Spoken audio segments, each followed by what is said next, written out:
Let's go. Cheer!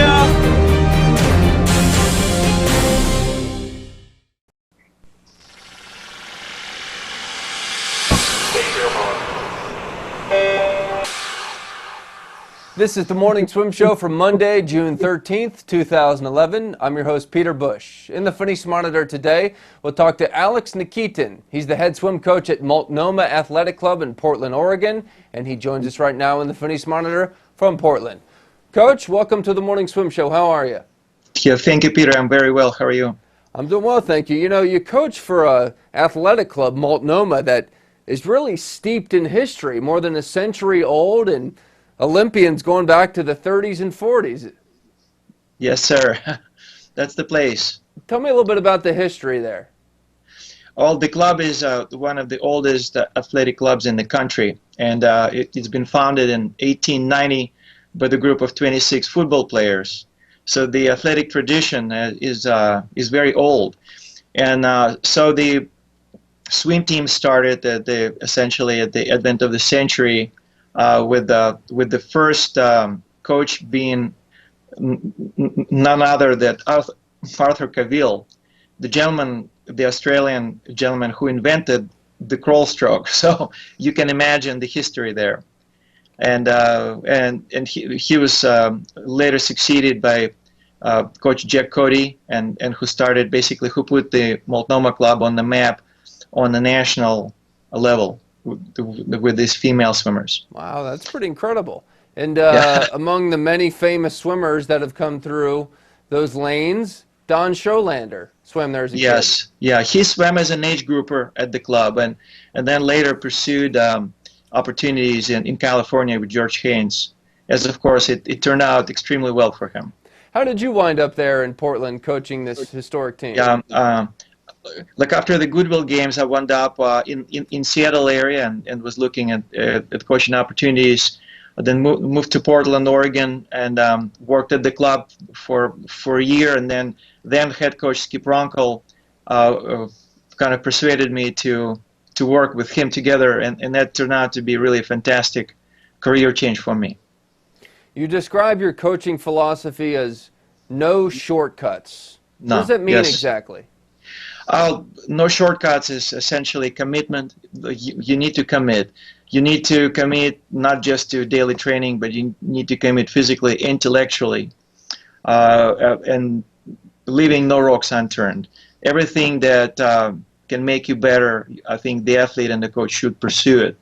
And in the coaching relationships, it's a two-way street. Like athletes should be able to execute the vision of a coach, and I think coach should be really attuned to the needs of the athlete. So that's basically no shortcuts there. Now, at what age would you say that mentality has to start? Because, you know, asking a young athlete perhaps to completely commit to something like that can maybe be a little intense. That's true. That's true. And since I've essentially coached at the club on various levels, from the beginners all the way to the seniors now, I see that at the early age there is like a romance period with the sport where young kids pursuing different kind of opportunities and trying different sports, and of course demand the global commitment at that level is really silly and hardly appropriate.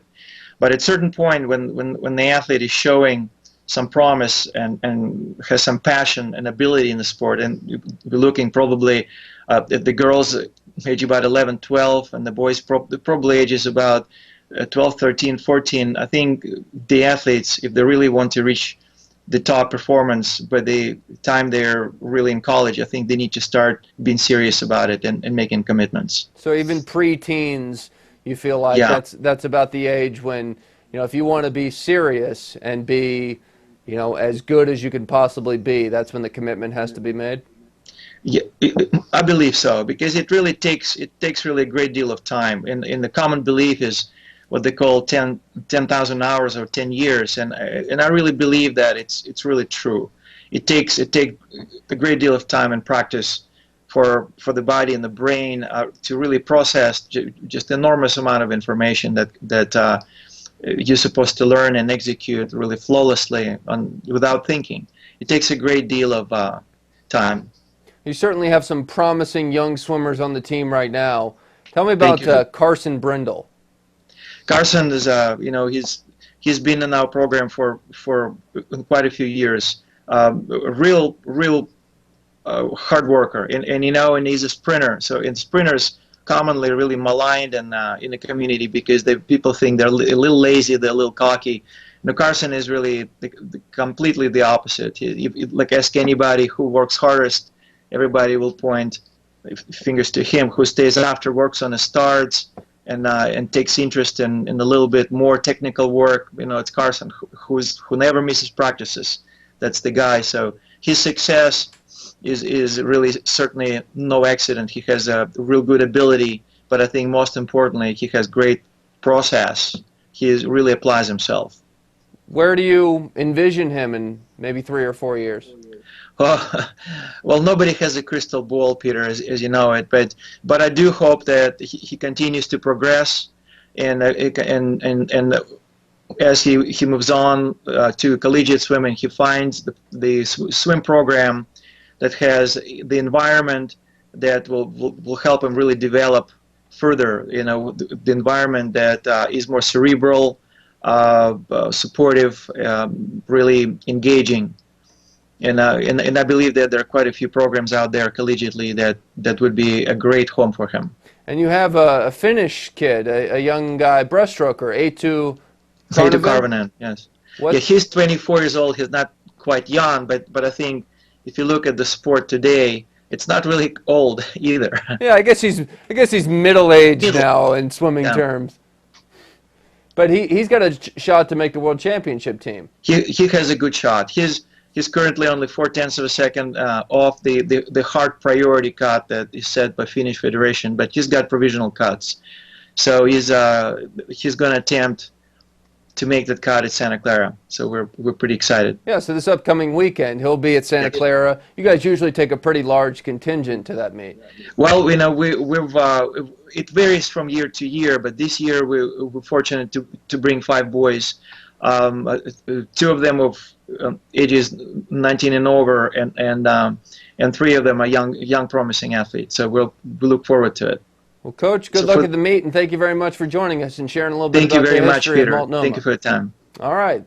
That's Coach Alex Nikitin joining us in the Finnish Monitor. Very interesting. That's it for today's show. I'm Peter Bush, reminding you to keep your head down at the finish.